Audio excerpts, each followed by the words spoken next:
Welcome to The Last Breakfast. Please enjoy the video. You begin by preparing both the phone and the PC so you can proceed without stopping. First, enable developer options and turn on USB debugging and the OEM unlocking toggle. This lets the bootloader accept unlock commands. Once done, install the Android platform tools, a DB on your PC, and connect the device via USB-C. Confirm the connection with the DB devices. Make sure to unlock your screen and accept the RSA prompt, because the PC will only communicate if you authorize it.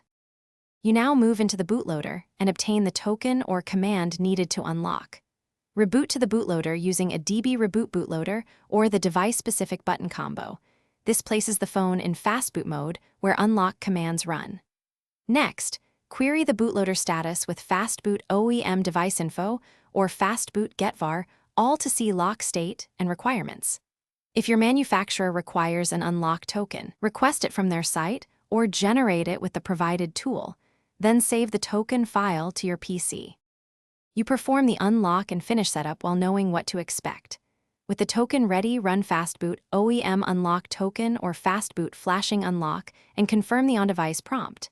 This erases user data and flips the lock bit so custom images can boot. Once complete, reboot with fastboot reboot and let the system initialize. Restore your backup after the factory reset. If the process fails, first retry with correct drivers and the original USB cable. Then verify the token and vendor restrictions before repeating. Thanks for watching. If this was helpful, leave a like and consider subscribing. See you next time.